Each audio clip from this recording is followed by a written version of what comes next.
it's the ego. It's like the ego trying to control.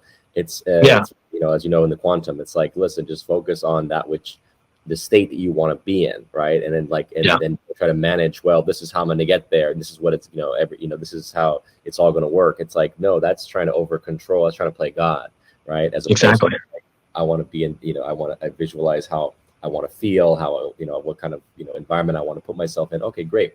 Then allow yourself to experience it. Don't try to micromanage it. Then that's exactly. That the mind. Yeah, because anytime you control, you're absolutely right. You basically say, I know better than God. I know better than the creator of all things. And, what your mind always thinks, oh, this is not the right way. Like, there's a lot of times where they're like, oh, there's something's going wrong and that doesn't make sense. Like, it doesn't make sense for me to move to this place because, well, financially there's the X, Y, and Z.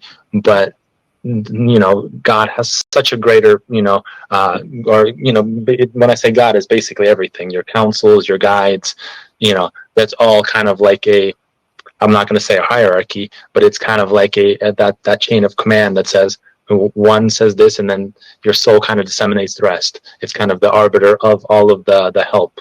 It's navigating every aspect, all the counsels, all the guides, even the creator himself is all kind of focal pointed into your higher self, and your higher self is the conductor of that symphony of direction and inspiration and purpose and everything we're here to do. So the more we can listen to that, the more we tune into that, the more we get out of our own way. And sometimes it's extremely difficult to get in our way because we don't even know where we're in our own way. So that's why, myself and you and the millions of light workers that are here to help people with whatever gifts they have been gifted with to unravel that convoluted matrix that we've kind of been put in. And because Lord knows I've been in I've had so much tools at my disposal, and a lot of times I felt helpless. Like, it doesn't matter what just the illusions and the programs and the things.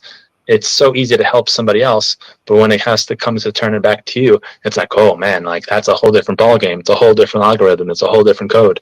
It's like you go from easy mode to like extreme mode. Mm-hmm. Beautiful. Yeah. Well, no, I think we covered a lot of ground, and I really appreciate your insights and your reflections. I think it should be optimistic ultimately for people to hear what you're saying. Absolutely. There's absolutely no, if you believe in a darker future, well, then you're just contributing to a future that is going to be dark because your thoughts and you are creating that reality. So it doesn't matter how bleak something is, your thoughts have always the power to change that reality. So, you could be, homeless right now, not knowing what tomorrow holds and, being pessimistic about it, but that pessimism will only bring more of what you're thinking of. So regardless of what your situation is, if you're doing okay, or if you're doing really not okay, that not the conscious thoughts. The conscious thoughts don't mean really anything. Now, there's 5% of your reality. The subconscious thoughts, when you really stop and think, and those first limiting thoughts that come to your head, those are the thoughts that are controlling what you're creating in this world. And by tapping into those thoughts, and the easiest way to do that, and many people are teaching this, is 5 minutes before you wake up, 5 minutes before you go to sleep, there's a thing called the theta wave state where you're much more malleable in your thought processes, because when you're in the alpha and beta waves, you're too much awake, too much active to really make any subconscious changes.